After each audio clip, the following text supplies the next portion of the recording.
여러분 안녕하세요. 2021 수능특강 한국지리의 저는 이진웅입니다. 오늘은 3강이고요. 예, 두 번째 주제죠. 국토인식의 변화와 지리 정보의 첫 번째 시간입니다. 자, 요 두 번째 주제도 2시간에 걸쳐 살펴보려고 하는데요. 오늘은 14페이지 국토와 국토인식부터 15페이지의 고지도까지 살펴볼 거예요. 그래서 4번 고문헌에 나타난 국토인식 전까지 살펴볼 거고요. 뒤에 문항은 총 5문항 풀어볼 겁니다. 기본 문제 1번과 2번 그리고 실전 문제 1번부터 3번까지 풀어보도록 하겠습니다.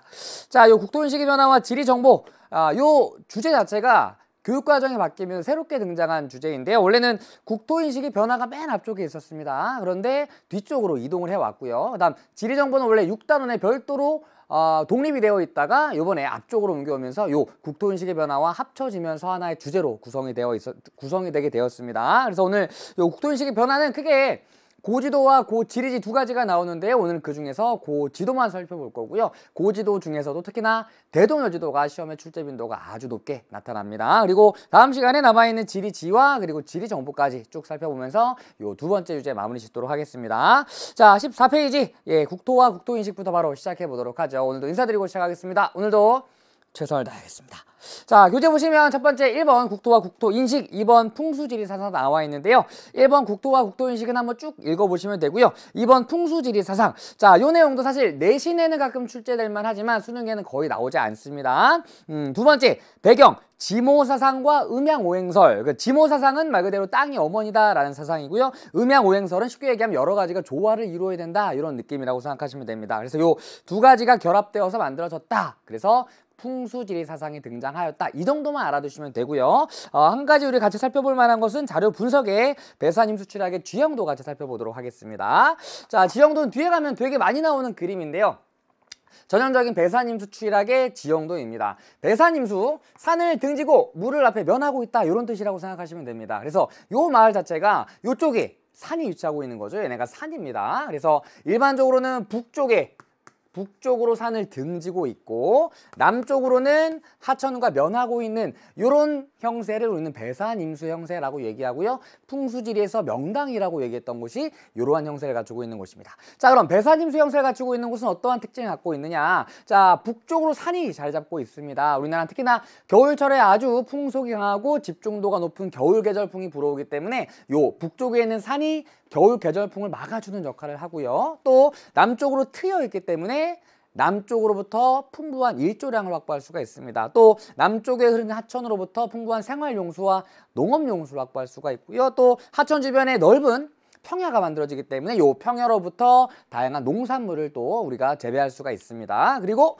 일반적으로 이 취락이 하천 바로 옆에 있는 것이 아니고요. 우리가 흔히 살록 완사면이라고 얘기하는데요. 얘를 옆에서 바라보면 산이 이렇게 있고 하천 여기 있으면 취락이 바로 여기 자리 잡는 것이 아니라 약간 경사진 면에 자리를 잡습니다. 그래서 여름철에 비가 많이 내려서 하천이 범람하더라도 쉽게 침수되지 않는 그러한 곳에 배산임수 취락이 들어선다라고 생각하시면 됩니다. 그래서 배산임수 취락의 형세, 북쪽으로는 산을 등지고 있고 남쪽으로는 하천과 면하고 있다. 그리고 어떠한 장점을 갖고 있다. 이 정도만 알아두시면 될 것 같습니다. 가끔 내신에서는 뭐 배산임수 취락의 장점이라던가 또는 지형도를 통해서 이 취락이 배산임수 형세를 갖추고 있는 곳에 입지하고 있다. 이런 내용들을 묻는 내용들이 나오곤 합니다. 자, 더 중요한 내용은 아래쪽에 나와 있는 3번 고지도에 나타난 국토인식입니다. 자, 보죠. 자, 요 국토인식의 변화에서 중요한 주제가 두 가지라고 얘기했었죠. 첫 번째가 고지도, 그리고 두 번째가 지리지입니다. 말 그대로 옛날에 만들어진 지도와 옛날에 만들어진 지리와 관련된 책이라고 생각하시면 돼요. 다양한 지역의 지리 정보를 그림으로 표현하면 지도가 되는 거고 글로 표현하면 책, 지리지가 되는 겁니다. 자, 옛날에 만들어진 걸 대체 왜 배우나요? 자, 우리는 옛날에 만들어진 지도와 지리지를 통해서 이 당시의 사람들이 어떠한 생각을 하고 있었고 국토 또는 세계에 대해서 어떠한 인식을 갖고 있었는지를 파악을 해볼 수가 있습니다. 그래서 옛날 거라고 여러분들 너무 지금 우리가 알고 있는 거랑 완전히 다른데요. 지금 우리가 알고 있는 지도랑은 완전히 모습도 다르고 쓸모도 없잖아요. 이렇게 생각하지 말고요. 여기에서 우리가 어떤 것들을 알아낼 수 있는지 또 옛날 사람들이 어떤 생각을 하면서 그림을 그렸는지를 생각해 본다면 조금 흥미있게 살펴볼 수 있는 주제입니다. 자, 그런데 요 고지도와 지리지는 모두 동일하게 큰 프레임이 하나 있습니다. 그게 바로 요거예요. 조선시대에 만들어진 것만 우리가 학습하게 되는데요. 조선 전기에 만들어진 것과 후기에 만들어진 것, 그 지도도 마찬가지고 지도 마찬가지입니다. 전기에 만들어진 것은 어떠한 특징을 갖고 있는지, 후기에 만들어진 것은 어떠한 특징을 갖고 있는지 이 두 가지를 비교하는 문항이 가장 기본적인 문항의 출제 경향입니다. 그러니까 기본적으로 지도와 지리지와 관련된 문항을 풀이할 때는 기본적으로 전기와 후기를 비교한다는 프레임을 갖고 문제에 접근해 주시면 됩니다. 자, 그럼 어떠한 특징을 갖고 있느냐? 조선 전기는 말 그대로 새 왕조, 그러니까 나라가 만들어진 직후이기 때문에 국가의 통치 체계를 가다듬을 필요가 있었기 때문에 국가에 대한 여러 지역의 다양한 정보를 필요로 했을 거예요. 그래서 이 당시에 요 통치를 목적으로 지도가 제작이 됩니다. 그럼 누가 만들었을까요? 예, 국가의 통치를 목적으로 지도를 만들었을 거니까 조선 전기의 지도는 국가에 의해서 제작이 되었다는 특징을 갖고 있습니다. 이게 가장 중요한 특징이에요. 반면 후기로 오면 실학이 발달하게 됩니다. 많이 들어봤었죠? 쉽게 얘기하면 실생활에 도움이 되는 것을 연구하는 학문이라고 생각하시면 됩니다. 이 실학을 연구하는 다양한 실학자들이 등장하게 되면서 이 실학자들에 의한 다양한 지도들이 제작이 됩니다. 그러니까 요 정상기, 김종호라는 분들이 실학자이고 이들에 의해서 지도가 제작된다라고 생각하시면 되는 거죠. 그래서 전기에는 주로 국가에 의해서 지도가 제작이 되었다면 후기에는 주로 실학자에 의해서 지도가 제작되었다. 특히 요 실학사상의 영향을 받았다는 것이 가장 중요한 특징입니다. 그래서 전기에 제작된 대표적인 지도로는 혼일강리 역대 국도 지도가 있고요. 또 중기에 제작된 지도가 하나 있습니다. 천하도라는 지도가 있고, 후기에 제작된 지도 가장 대표적인 게 말씀드렸듯이 요 친구입니다. 대동여지도. 여러분들이 만약 지금 내신을 준비하고 계신다면 대동여지도는 거의 100% 출제될 겁니다. 가장 중요한 출제 주제이고요. 그리고 동국지도와 그다음에 지구전후도라는 지도까지 살펴보도록 하겠습니다. 자, 그래서 첫 번째 살펴볼 지도는 바로 이 지도입니다. 혼일강리 역대 국도지도예요. 이름이 굉장히 길죠. 무려 10글자입니다. 그래서 혼일강리 역대 국도지도. 자, 일단 얘는 두 번째부터 보죠. 조선 전기에 제작된 지도예요. 그러니까 누가 만들었어요? 국가 주도로 제작이 되었죠. 그래서 현존, 그러니까 남아있는 옛날에 만들어진 지도줄 중에 많은 지도들이 현재까지 남아있지 않은 것들이 많잖아요. 현재 남아있는 것들 중에 우리나라에서 가장 오래된 세계 지도입니다. 그래서 현존하는 우리나라에서 가장 오래된 세계 지도라고 알아두시고요. 전기의 국가 주도로 제작이 되었습니다. 그래서 일반적으로 이렇게 표현을 합니다. 얘는 우리나라에서 직접 만든 것이 아니라 중국에서 지도 갖고 오고 일본에서 지도 갖고 오고 우리나라의 지도를 합쳐서 요 지도를 만들어낸 것입니다. 자, 그래서 조선 전기의 국가 주도로 만들어진 세계지도입니다. 세계지도. 자, 그럼 보죠. 얘가 바로 세계지도래요. 근데 굉장히 우리가 알고 있는 지도와는 많이 모습이 다릅니다. 자, 여기 한번 볼까요? 우리가 알고 있는 세계지도는 이렇게 생겼잖아요. 우리가 알고 있는 세계지도와는 완전히 다릅니다. 자, 그럼 표시되어 있는 지역들이 어떤 지역인지 한번 유추해 봅시다. 자, 먼저 여기 어딜까요? 여기입니다.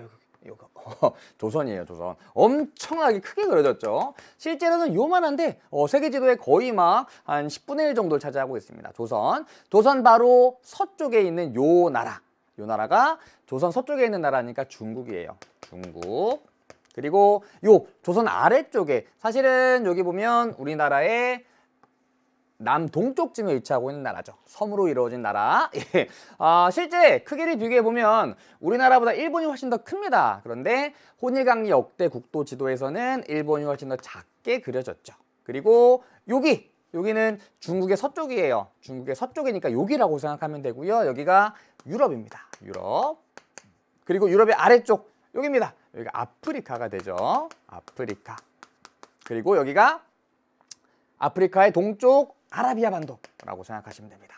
자, 그런데 우리가 현재 알고 있는 세계 지도에는 있는데 혼일강리 역대 국도 지도에는 없는 대륙이 두 군데 있습니다. 그게 어디냐면 여기 아메리카 대륙과 오세아니아 대륙이 없죠. 왜 없을까요? 네, 몰라서 그렇습니다. 자, 이 당시에는 얘는 1402년에 제작된 지도거든요. 그래서 이 당시에는 특히나 우리나라, 중국까지 신대륙의 존재가 알려져 있지 않았기 때문에 몰라서 신대륙을 표현하지 않았던 겁니다. 신대륙을 표현하지 않았다. 첫 번째 특징이고요. 다음 두 번째, 지도의 중심에 어떤 나라가 자리 잡고 있나요? 이 나라 중국이 자리 잡고 있습니다. 왜 하필 중국을 정 가운데다 그렸을까요? 게다가 중국이 아프리카와 유럽보다 훨씬 더 큽니다. 예. 이 당시에 중국이 세상의 중심이고 중국의 문화가 세계에서 최고라고 믿었기 때문이죠. 이것을 중화사상이라고 얘기합니다. 그래서 지도를 통해서 우리는 이 당시의 사람들이 중국이 세상의 중심이라고 믿었구나. 바로 중화사상을 갖고 있었구나 라는 사실을 파악을 해볼 수가 있는 겁니다. 자, 그리고 하나 주의하셔야 될 것은 중국은 실제보다 크게 그려져 있습니다. 조선은요? 자, 중국이 실제보다 크게 그려져 있는 것도 맞고요. 그리고 조선 또한 실제보다 크게 그려져 있는 거예요. 그러니까 중국은 중화사상에 의해서 지도의 중심에 위치하고 크게 그려진 거 맞아요. 그런데 학생들이 중국이 크게 그려져 있으니까 조선은 크게 그려져 있지 않다라고 생각하는 친구들이 있는데요. 아닙니다. 조선도 실제보다 훨씬 더 크게 그려져 있습니다. 보세요. 아프리카보다 훨씬 더 크잖아요. 원래 이만한 겁니다. 아프리카가 이만하고 우리나라가 요만한데 아프리카보다 더 커요. 그러니까 조선 또한 실제보다 크게 그려졌습니다. 왜 그랬을까요? 우리나라니까. 요걸 이렇게 표현하죠. 주체적인 국토인식이 드러난다. 또는 이렇게 표현하기도 합니다. 소중화 사상이 반영되어 있다. 이렇게 표현을 하기도 하죠. 소중화 사상이 반영되어 있다. 우리나라가 그린 거니까 우리나라를 엄청나게 이상하게 또는 막 엄청나게 작게 그리지 않잖아요. 이것도 마찬가지예요. 사실 지금 둥그니까 지도, 세계 지도를 어떻게 표현하는지가 굉장히 다양하게 나타날 수가 있거든요. 그런데 이 지도는 우리나라를 정 가운데 놓고 지구를 펼쳐 놓은 겁니다. 이것도 우리나라에서는 이런 지도를 사용을 하게 됩니다. 그런데 모든 나라에서 이런 지도를 사용하는 것은 아니죠. 자, 마찬가지입니다. 다음, 일본, 인도, 아라비아 반도, 유럽, 아프리카까지 표현되었으나 어디가 없다?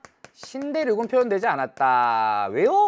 몰랐기 때문에. 그래서 이러한 특징들을 갖고 있다. 조선 전기의 국가 주도로 제작된 세계 지도이다.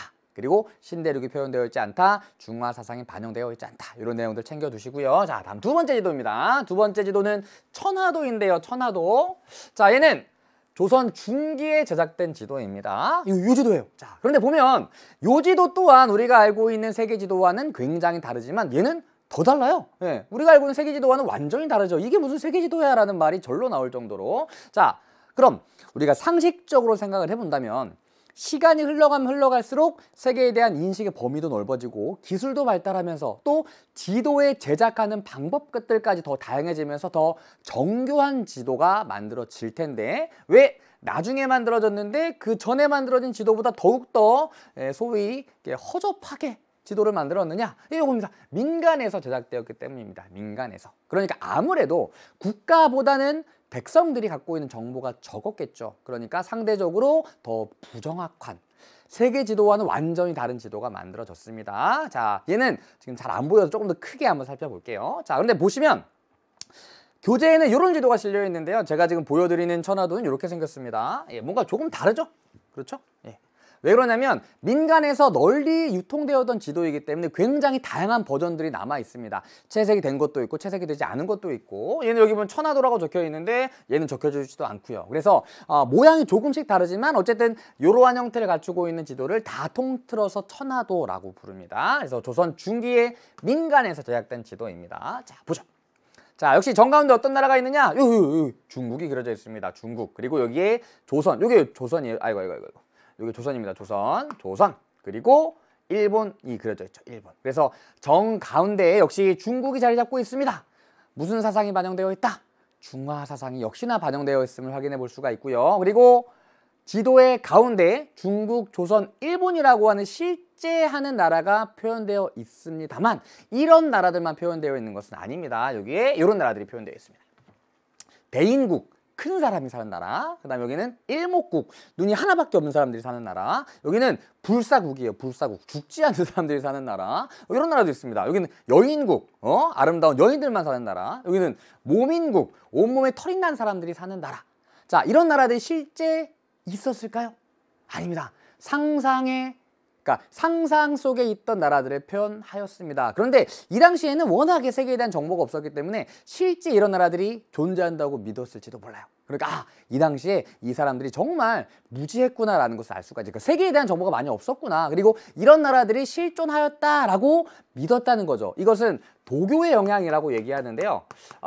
도교의 가장 큰 목표가 신선이 되는 것, 불로장생하는 것 이런 거거든요. 약간 어떻게 보면 허무맹랑한 것들이잖아요. 그 도교의 영향을 받아서 많은 상상의 나라들이 표현되어 있다라고 얘기합니다. 그리고 이쪽 위쪽과 왼쪽에 보시면 커다란 나무들이 표현되어 있는데요. 이것은 수목신앙의 영향을 받았다. 이렇게 표현하곤 합니다. 수목신앙의 영향을 받았다. 그리고 여기에 보면 천원지방사상이 반영되어 있다고 얘기하는데요. 천원지방사상은 하늘은 둥그렇고 땅은 네모나다라고 믿는 이 동양의 전통적인 사상입니다. 그래서 하늘은 둥그렇고 땅은 네모나다라고 하는 천원지방사상도 반영되어 있다.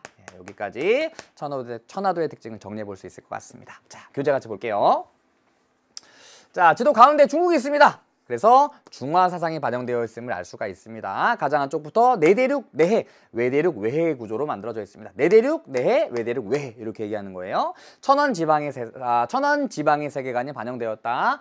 하늘은 둥그렇고 땅은 네모나다 이런 의미예요. 자, 도교적인 세계관이 반영된 관념적인 지도이다. 관념적이라는 것은 약간 추상적이고 상상의 것이 가미되어 있는 이런 뜻입니다. 그래서 상상의 국가와 지명이 표현되어 있다 이렇게 표현을 합니다. 천화도이고요. 조선 중기 이후에 민간에서 제작되었다는 거. 항상 지도의 제작 시기와 제작 주체를 잘 알아두셔야 됩니다. 그리고 혼일강리 역대 국도지도와 천화도는 세계지도라는 공통점을 갖고 있고요. 중화사상이 반영되었다는 공통점도 갖고 있습니다. 또 두 지도에 모두 신대륙이 반영되어 있지 않다는 공통점도 가지고 있죠. 그러니까 혼일강리 역대 국도지도와 천화도의 공통점과 차이점을 잘 정리해 두셨으면 좋겠습니다. 자, 그럼 다음에 살펴볼 지도는 고지도의 끝판왕 대동여지도입니다. 역대 모의평가와 수능에서도 가장 출제 빈도가 높았고 아마 내신에서도 가장 출제 가능성이 높은 지도가 대동여지도입니다. 자, 보죠. 대동여지도 여러분들 잘 알고 있는 김정호라는 실학자가 만든 지도입니다. 조선 후기까지 축적된 지도 제작 기술을 집대성하여, 그러니까 김정호라는 실학자가 만든 지도가 이거밖에 없는 건 아닙니다. 그 전에 굉장히 다양한 지도들을 만들어 놓았고 그 지도를 만들었던 경험들과 기술들을 모조리 다 집대성해서 대동여지도에다 쏟아 부은 거죠. 그래서 대동여지도라는 역작이 탄생을 하게 됩니다. 자, 그럼 대동여지도는 어떠한 특성을 갖고 있느냐? 자, 볼게요. 자, 우리 지도를 예전에는 어떻게 그렸을까요? 일반적으로. 지금은 이렇게 컴퓨터 같은 데다가 데이터를 넣고 이렇게 찍어내거든요. 예전에는 주로 지도를 그렸을 거예요. 그래서 옛날에 어떤 친구가 우리나라 한반도 지도를 쉽게 그리는 법을 저에게 알려준 적이 있습니다. 이렇게 그린다고 하더라고요. 1, 2, 3을 이용해서 지도를 그린다. 여러분도 혹시 아세요? 1, 2, 3을 이용해서 한반도를 그린다. 이렇게 그리는 거예요. 1, 2, 3, 1, 2, 3. 되게 비슷하죠, 우리나라. 자, 그런데 이렇게 1, 2, 3, 1, 2, 3으로 우리나라 그리다 보면은 문제점들이 있습니다. 뭐 1, 2, 3뿐만이 아니라 이렇게 계속 손으로 지도를 그리다 보면 문제점들이 여러 개 있죠. 어떤 문제점들이 있죠? 예? 힘들어요. 예, 그렇습니다. 많이 제작할 수가 없습니다. 지도를 그리다 보면 되게 힘듭니다. 많이 대량 생산을 할 수가 없고요. 또 어때요? 지도가 다 똑같은 모양을 갖추고 있나요? 아닙니다. 지도를 그릴 때마다 조금씩 달라질 수밖에 없습니다. 아무리 똑같이 그린다고 하더라도 어쨌든 정확성이 점차 떨어질 수밖에 없는 겁니다. 그러니까 대량 생산이 어렵고 정확도가 떨어진다라는 단점을 극복하기 위해서 김정호라는 학자, 참고로 이렇게 지도를 실제로 하나를 그려놓고 복사하는 방법을 필사본이라고 부릅니다. 필사본. 그려서 복사했다, 이렇게 써서 복사했다는 뜻이에요. 필사본. 예전의 지도는 주로 필사본으로 제작되었으나 필사본은 대량 생산이 어렵고 정확도가 떨어진다는 단점이 있기 때문에 이를 극복하기 위해서 이렇게 한 거죠. 나무에다가 지도를 파냅니다. 예, 여러분들 초등학교 때 판화 같은 거 많이 해봤죠. 고무판화를 이렇게 조각칼로 이렇게 해가지고 막 손 베고 막 이런 거 많이 해봤잖아요. 이렇게 한 다음에 찍어내잖아. 잉크 이렇게 발라가지고. 그런 겁니다. 목판, 나무판에다가 지도를 파낸 다음에 그대로 먹을 발라서 찍어내는 거죠. 이렇게. 그리고 지도 3장 더 주세요. 그러면 또 그래요. 자, 찍어냅니다. 자, 가져가세요. 자, 또 주세요. 또 가져가세요. 또 주세요. 또 가져가세요. 이렇게 찍어내는 거죠. 그러면 한 번에 많은 양을 생산해낼 수가 있고요. 계속해서 찍어내는 거기 때문에 똑같은 모양의 지도를 반복적으로 만들어낼 수가 있습니다. 정확성도 높일 수가 있는 거죠. 이렇게 나무판에다 지도를 파낸 다음에 찍어내는 방식을 목판인쇄본이라고 불렀습니다. 그래서 대동여지도 제작의 첫 번째 특징입니다. 목판인쇄본. 다음 두 번째. 자, 여기 두 개의 지도가 있습니다. 똑같은 지역을 표현한 지도인데 왼쪽과 오른쪽 중에 누가 더 자세한 지도인가요? 왼쪽과 오른쪽 A와 B라고 해볼까요? B가 더 자세합니다. 더 쉽게 다양한 내용들을 찾아낼 수가 있고요. 왜 그렇죠? 무엇의 차이 때문인가요? 두 개 지도는 똑같은 지역을 표현한 지도입니다. 네, 크기의 차이 때문입니다. 물론 크기 차이 말고도 여기 어떠한 것들을 표현했느냐에 따라서 우리가 얻어낼 수 있는 정보의 양이 달라지겠지만 기본적으로 작은 지도보다는 커다란 지도일수록 더 많은 내용을 담을 수가 있습니다. 그러니까 김종호라는 실학자가 얘기했잖아요. 그 전에 수많은 지도를 제작하면서 너무 많은 것들을 알고 있었고 그 내용들을 모조리 다 담고 싶었던 거예요. 최대한 자세한 지도를 만들고 싶었던 겁니다. 그러다 보니 굉장히 자세한 지도를 만들기 위해서 지도가 점점 커지고 하다 보니 지도가 이렇게 커지게 됩니다. 이게 실제 사람입니다. 가로가 약 4m, 세로가 약 7m 정도가 되는 어마어마한 지도가 등장을 하게 되죠. 자, 그러면 장점은 다양한 내용을 담았다라는 장점은 있겠지만 아주 커다란 단점이 있습니다. 어떤 단점이 있죠? 너무 커요. 얘를 돌돌돌 말아도 크기가 이만합니다. 들고 다니기가 너무나도 어려워요. 그래서 이러한 휴대가 불편하다는 단점을 극복하기 위해서 얘를 자릅니다. 지도를 잘라내요. 이렇게 만들어냅니다. 이렇게 잘라내는 거예요. 그래서 이렇게 가로로 지도를 자른 다음에 얘를 이렇게 세로로 다 합치면은 커다란 하나의 지도가 만들어지는 겁니다. 그리고 이렇게 자른 다음에 얘를 마치 아코디언처럼 이렇게 접는 거예요. 펼쳤다가 접었다가 펼쳤다가 접었다가 할 수 있는 겁니다. 그래서 요것들 하나하나가 책이 되는 것이고 이 책들을 남북으로 이어 붙이게 되면 커다란 하나의 지도가 완성되는 것입니다. 이렇게. 그래서 엄청나게 커다란 지도를 쉽게 갖고 다닐 수 있도록 하기 위해서 얘를 잘라냅니다. 잘라낸 다음에 접은 거죠. 그래서 이러한 제작 방식을 분첩, 절첩이라고 하는데 한자로는 이렇게 씁니다. 그래서 얘가 나눌 분자예요. 문서를 나누고 꺾어서 겹친다. 문서를 나눴네요. 꺾어서 겹쳤잖아요. 그래서 분첩, 절첩식이라고 부릅니다. 왜?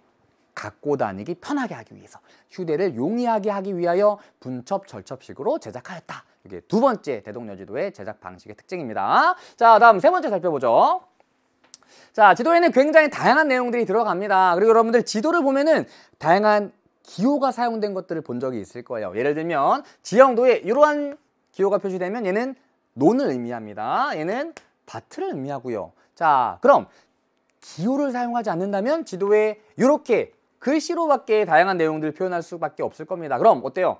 눈이 너무나도 복잡하고요. 한눈에 다양한 내용들을 캐치해낼 수가 없습니다. 그러니까 글자로 표현하는 경우에는 지도를 보기가 쉽지 않기 때문에 얘를 기호를 이용해서 표현을 합니다. 그래서 대동여지도에 사용된 기호들을 우리는 지도표라고 부릅니다. 지도표. 자, 많은 지도표들이 있는데요. 그 중에서도 우리는 세 가지 정도만 살펴보려고 합니다. 첫 번째가 봉수입니다. 이거 본 적 있을걸요? 봉수대라고 해서 이렇게 연기 같은 거 올라오는 거 본 적 있죠? 실제로는 이렇게 생겼습니다. 얘가 봉수대예요. 그래서 이렇게 약속을 정하는 겁니다. 평화시에는 5개 중에 하나에다만 불을 피우는 겁니다. 그리고 적이 나타나면 불을 하나 더 피우는 거죠. 적이 나타났다. 그 다음에 적이 국경에 접근합니다. 국경에 접근하고 있어. 국경을 침범했어. 야, 접전이 일어나고 있어. 이렇게 먼 지역에 사는 사람이 어떤 일이 일어나는지 알 수 있도록 여러 가지 소식들을 전달하는 통신시설이 바로 봉수였습니다. 그러니까 얘는 멀리서도 쉽게 살펴볼 수 있어야 되기 때문에 일반적으로 높은 곳에 위치하겠죠. 봉수는 주로 산줄기에 위치하게 되고요.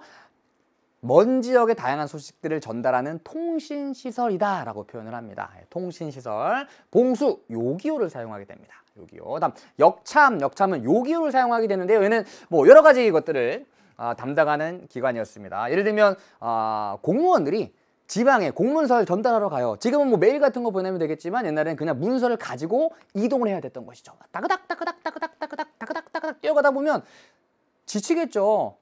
이 사람들이 휴식을 취하기 위해서 휴식을 취할 수 있는 공간을 마련해 주는 겁니다. 따그닥 와서 잠시 휴식을 취하고 또 말을 갈아타기도 하고 또다시 지방으로 이동할 수 있도록 편의를 제공하는 시설을 역참이라고 하고요. 때로는 여러 지역에서 관리들이 모여서 소식이라던가 문서를 주고받고 다시 자기 동네로 돌아가는 이러한 역할을 담당하기도 했습니다. 그래서 봉수가 통신시설이라면 얘는 이런 표현이 사용됩니다. 역참은 교통통신시설이다 라는 표현을 사용해요. 이러한 표현들이 실제 선지에 등장을 하는 표현이에요. 그래서 뭐 읍지의 남쪽에 통신시설이 자리 잡고 있다. 뭐 읍지의 동쪽에는 교통통신시설이 자리 잡고 있다. 이런 표현들이 실제 선지에 사용되는 표현들입니다. 그래서 봉수가 역참이 어떤 역할을 했는지에 대해서 좀 알아뒀으면 좋겠습니다. 자, 다음 읍지.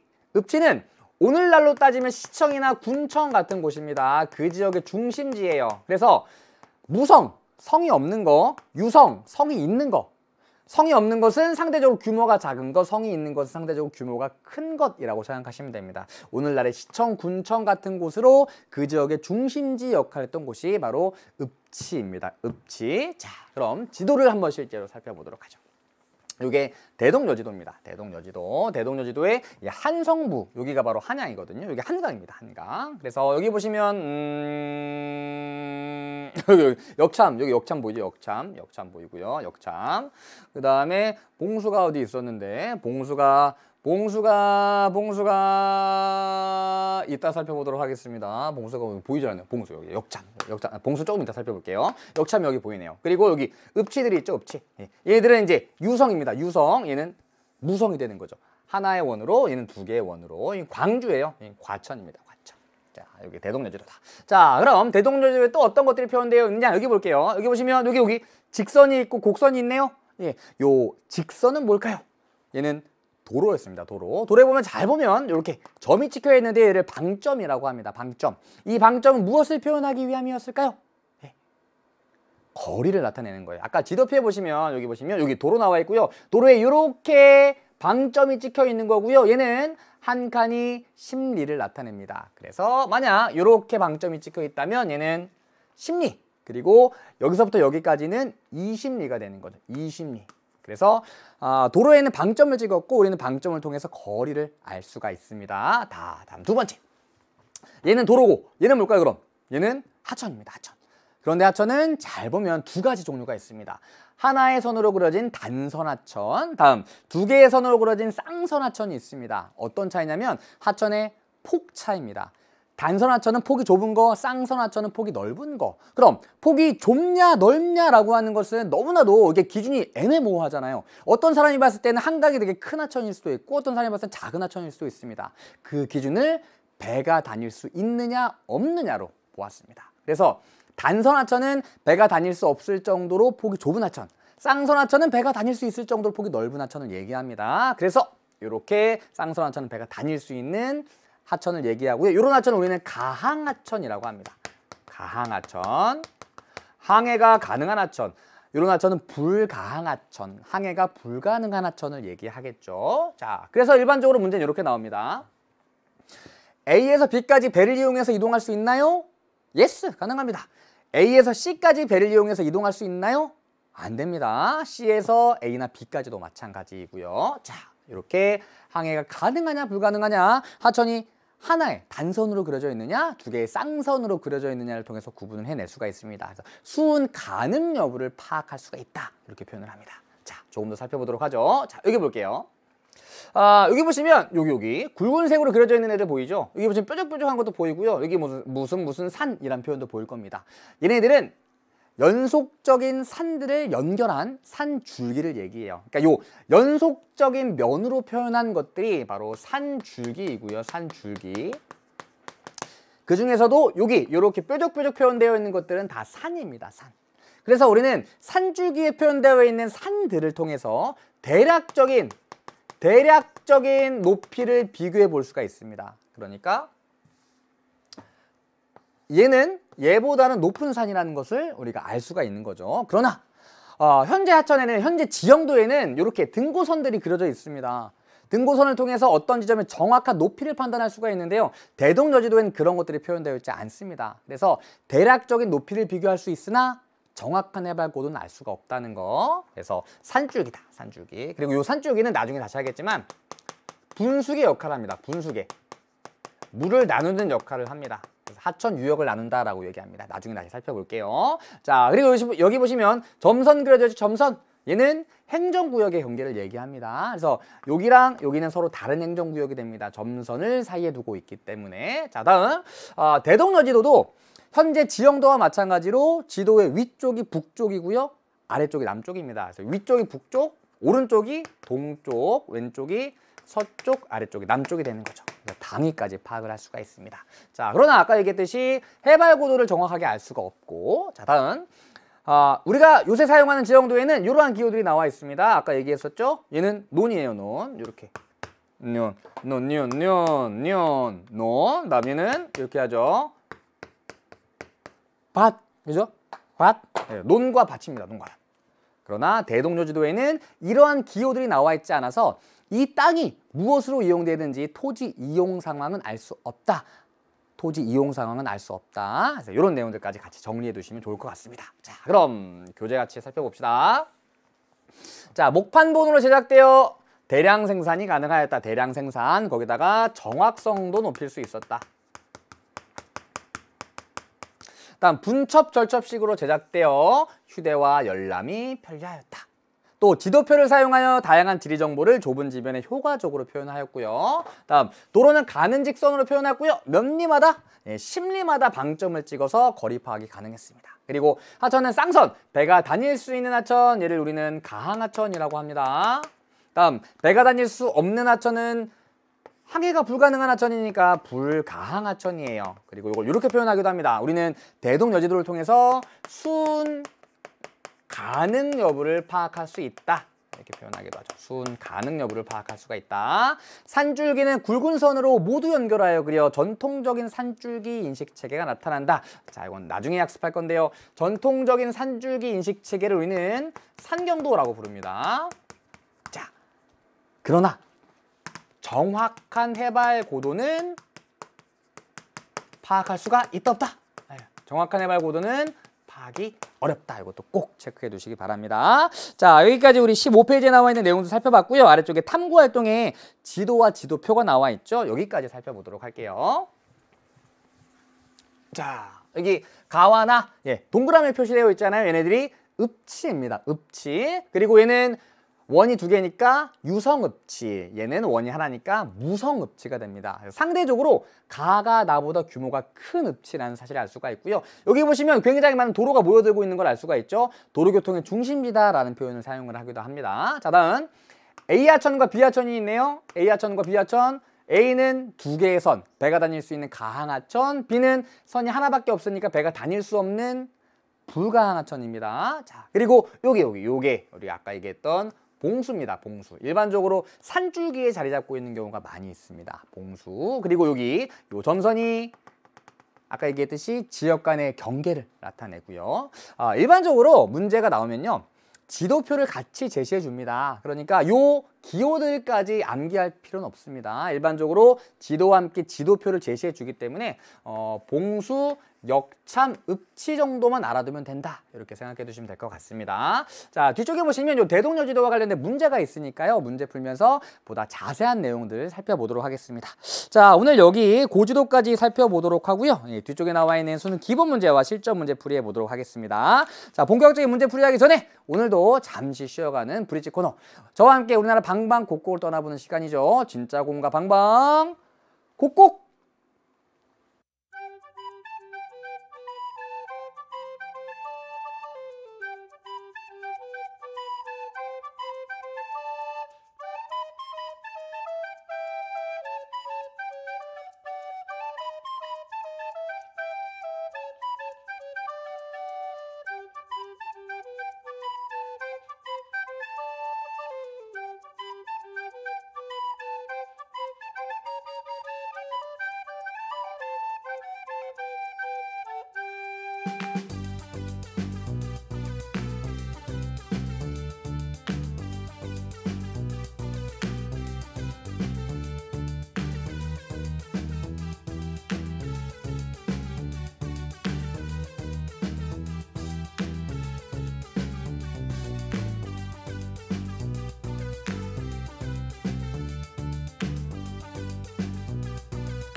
자, 오늘은 신라운제나 학생이 서울 강서구에 대해 소개해 주셨습니다. 자, 이 라운제나 학생이 얘기해 주셨듯이 제가 어렸을 때라고 하기에는 진짜 굉장히 오랜 시간 동안 강서구에 살았습니다. 소개해 주셨던 마곡지구가 옛날에 정말 논과 밭밖에 없던 곳이었거든요. 지금 가보면 정말 야, 이게 진짜 우와, 정말 입이 막 다물어지지 않을 정도로 이렇게 세월의 흐름에 따라서 지역이 변화하는구나 한눈에 느낄 수 있을 만큼 정말 옛날에 많이 변했습니다. 제가 어렸을 때 한 30년 넘게 거기에 살았는데 그땐 정말 저희 집 주변에도 논과 밭밖에 없었거든요. 요새는 정말 아파트 단지가 줄지어 늘어서 있는 모습들을 보면서 세상이 정말 빠르게 변화하고 있구나를 한눈에 알 수가 있습니다. 라운제나 학생 이름에 대해서 소개해 주셨는데요. 항상 어디 가서 이름 얘기할 때마다 대체 이름 뜻이 뭘까라는 질문을 되게 많이 들었을 것 같습니다. 되게 이쁜 이름 갖고 있는 라운제나 학생 이벤트에 참여해 주셔서 감사합니다. 자, 문제 풀어보기 전에 제가 지도를 2개 빼먹었더라고요. 자, 15페이지에 보시면, 자, 다시 15페이지에 보시면 동국대 지도와 지구 전후도가 보조단에 나와 있습니다. 얘네들이 교육과정이 바뀌면서 되게 많은 교육과서에서 다루고 있어서 알아두시면 좋을 것 같아요. 그래서 동국대 지도 먼저 살펴보면 뭐 아주 어려운 내용들이 나오진 않을 거예요. 정상기라고 하는 사람이 만든 지도인데요. 이 정상기가 만든 동국지도에 기초한 지도인데요. 얘는 요거 우리나라 최초로 백리척이라는 축척을 사용하였다. 이게 가장 중요한 내용이고요. 요거 잘 알아두시기 바라고요. 다음 지구 전후도는 제가 처음에 말씀드렸던 지도인데요. 말 그대로 지구 전도와 후도를 합친 거예요. 지구 전도와 후도를 합쳐서 여기 보시면 아프리카와 유라시아 대륙 그려져 있죠. 오세아니아도 그려져 있고 얘는 아메리카 대륙입니다. 그리고 잘 보시면 경선과 위선까지 그려져 있고요. 남북 회기선까지 그려져 있습니다. 그래서 1834년에 제작된 지도인데요. 이전에 제작된 지도와는 다르게 일단 여기 아메리카까지 표현된, 다시 얘기해서 신대륙까지 표현되어 있고요. 그리고 경의선망과 남북 회기선까지 그려져 있는 굉장히 과학적인 지도라는 거 여기까지 알아두시면 좋을 것 같습니다. 이게 이제 지도 제작자가 누구냐를 두고 말이 많은데요. 최한기와 김정호가 공동으로 만들었다. 일반적으로 이렇게 알려져 있습니다. 자, 그래서 지구 전후도까지 살펴보시면 좋을 것 같습니다. 자, 그럼 뒤로 넘어가서 정말로 문제 풀이해 보도록 하죠. 기본 문제 1번부터 풀어보도록 할게요. 자, 보죠. 기본 문제 1번. 다음은 한국기 수업 장면이다. 교사의 질문에 대한 대답으로 옳지 않은 것을 고르래요. 그림은 전통적인 국토인식을 알 수 있는 가사상의 명당을 나타낸 것이라고 합니다. 명당이라는 표현만을 보아도 가는 풍수지리라는 것을 알 수가 있죠. 풍수지리. 그래서 여기 뭐 좌청룡, 우백호, 명당수, 안산 이런 표현들이 나와 있습니다. 자, 보죠. 지모사상을 기반으로 하였다. 지모사상과 음양오행설이 결합되어 만들어졌다라고 얘기했었죠. 땅을 살아있는 생명체와 같이 인식하였습니다. 이것도 맞는 표현이고요. 자, 다음 국토의 잠재력을 이용한 적극적인 개발을 강조하였습니다. 아닙니다. 옳지 않은 것은 3번이고요. 자, 이 내용을 다음 시간에 살펴볼 국토 인식의 변화에서 요 내용이 나올 겁니다. 그때 조금 더 자세하게 학습하도록 하고요. 요 적극적인 개발을 강조한 것은 풍수지리 사상과는 관련이 없습니다. 요 근대 국토관을 얘기합니다. 자, 다음 4번째, 4번 집터, 마을, 도읍지뿐만 아니라 맷자리 선정에도 영향을 주었습니다. 맷자리, 묘지 선정에 영향을 주었다는 얘기입니다. 다음, 비보를 통해 땅의 부족한 기운을 보완할 수 있다고 여겼습니다. 그래서 한양이 풍수지리 사상이 굉장히 명당이라고 생각했으나 여기가 또 불에 굉장히 취약한 구조를 갖고 있어서 이 한양이 불에 타는 것을 막기 위해서 굉장히 다양한 것들을 만들어 놓았다고 하죠. 비보와 관련된 내용들은 우리 교재 14페이지에 나와 있습니다. 자, 정답은 3번이고요. 자, 다음 2번 문제 보죠. 지도에 대한 옳은 설명만을 보기 위해서 있는 대로 고르랍니다. 얘는 천화도가 되겠죠. 천화도. 조선 중기의 민간에서 제작된 지도입니다. 천원지방 사상을 반영하였죠. 예. 조선 전기의 국가 주도로 제작된 대표적인 지도는 혼일강리 역대 국도 지도이고 얘는 조선 중기의 민간 주도로 제작된 지도입니다. 다음 중화 사상은 극복한 지도로 평가받는다. 아닙니다. 역시 지도의 정가운데 중국이 위치하고 있어서 중화 사상이 반영되어 있습니다. 다음 실존 국가.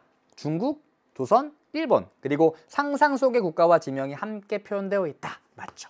기억과 리을이 맞는 내용이니까요. 정답은 2번 골라주시면 되고요. 자, 다음 실전 문제로 가볼게요. 1번.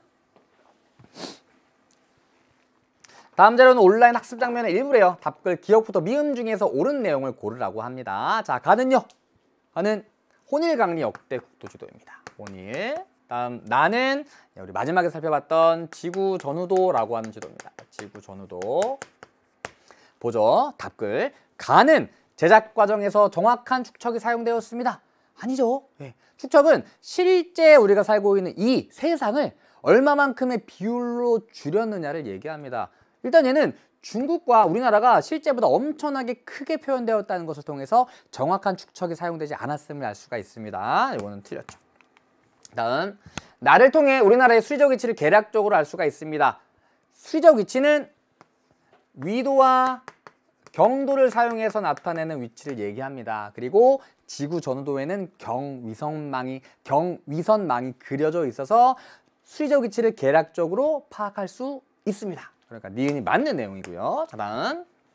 가는 나보다 지도의 제작 시기가 늦습니다. 얘는 조선 전기니까 얘가 더 훨씬 더 빠르죠. 나는 가보다 지도에 표현된 공간 범위가 더 넓죠. 여기는 신대륙이 표현되지 않았는데 여기는 신대륙까지 표현이 되어 있으니까. 다음, 가의 A, 아프리카입니다. 나의 B는 모두 아메리카 대륙의 일부입니다.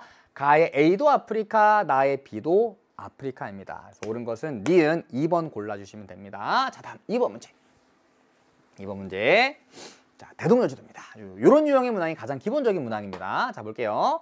자, 다음은 대동여지도의 일부분이다. 이에 대한 옳은 분석만을 보기에서 있는 대로 고르래요. 자, 일단 보기부터 바로 볼게요. 기억. C에 남쪽 10리 이내에 통신시설이 있대요. 제가 이러한 표현이 그대로 나온다 그랬죠. 통신시설이 뭔가요? 예, 봉수 얘기하는 거예요.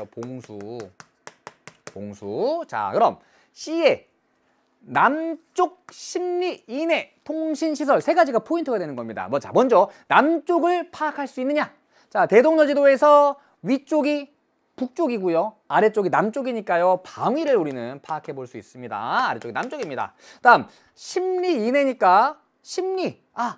도로의 방점을 통해서 10리인지 20리인지 거리를 알 수가 있겠구나. 통신시설이 있느냐? 자, 일단 있느냐부터 보죠. 여기 있네요. C의 남쪽에 봉수가 있습니다. 그리고 10리 이내에 있느냐? 자, 여기 읍지가 있고요. 도로가 있네요. 여기에 방점이 하나 찍혀 있습니다. 요만큼의 거리가 10리가 되니까 얘는 10리 이내에 자리 잡고 있죠. 그러니까 이 기억 보기는 방위를 파악할 수 있느냐? 그리고 도로를 통해서 거리를 파악해낼 수 있느냐? 그리고 통신시설이 봉수라는 것을 알고 있느냐? 모든 것들을 물어보는 보기가 되는 겁니다. 그게 세 가지를 알아야 풀 수 있는 보기였죠. 맞습니다. C의 남쪽으로 10리 이내에 봉수가 있습니다. 자, 다 지워볼게요. D 지점은 선박을 통한 접근이 어렵다. 왜냐하면 단선하천이니까요. 불가항하천입니다. 니은도 맞아요. 다음, A에서 B까지 도로를 통해 최단 거리로 이동하려면 고개를 4번 넘어야 된다. 자, 이건 중요한 보기입니다. 어려운 보기이기도 하고요. 자, 고개를 4번 넘어야 한대요. 고개.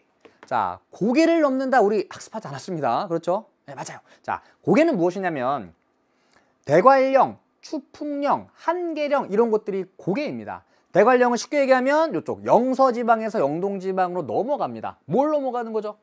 산을 넘어가는 고개예요. 영서지방에서 영동지방으로 넘어가는 고개입니다. 뭘? 산을 넘어가는. 그래서 산이 이렇게 있을 때 이 산을 넘어가야 돼요. 그럼 어디로 넘어가는 게 가장 편하겠습니까? 여기 가장 편하겠죠.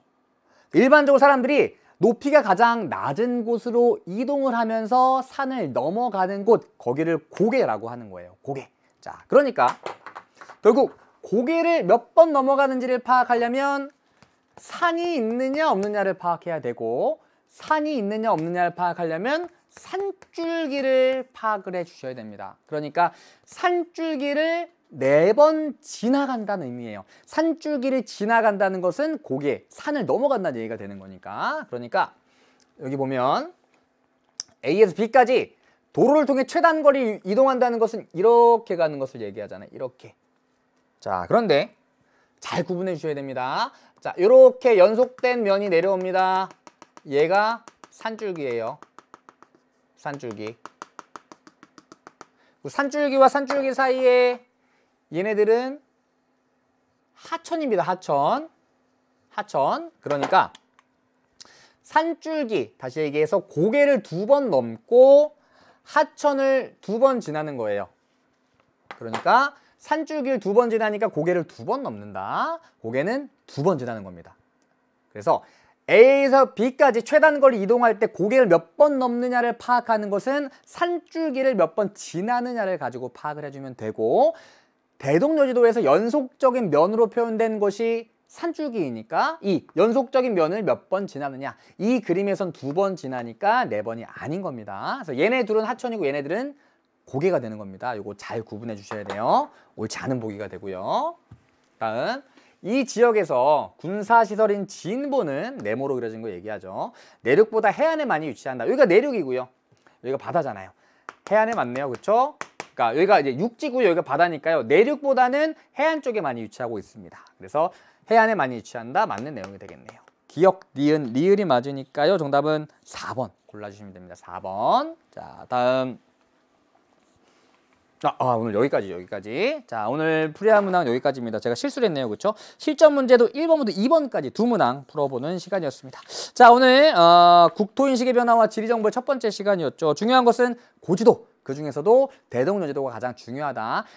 대동여지도의 제작 방식, 그리고 대동여지도를 읽는 법을 잘 알아두셔야 되고요. 대동여지도와 관련돼서 굉장히 많은 기출문제들이 이미 출제되었었습니다. 거기에서 어떤 내용들 다루고 있었는지 잘 정리해 두시면 대동여지도와 관련된 문제를 잘 풀이해내실 수 있을 거라고 믿습니다. 자, 다음 시간은 국토인식의 변화와 지리정보의 두 번째 시간입니다. 오늘 다루지 않았던 지리지, 그리고 국토에 대한 관점 변화, 그리고 지리 정보까지 다양한 내용들 같이 정리하면서 요 두 번째 주제 마무리 짓도록 하겠습니다. 복습 꼭 하시고요. 예, 클로징 이후에 나오는 기선제압 OX도 꼭 풀어보시고 수강 후기 게시판에도 꼭 남겨주시기 바랍니다. 진짜 공과 방방곡 꼭 참여도 잊지 마시고요. 자, 고생 많으셨습니다. 다음 시간에 만나요. 기선제압 OX 나와라.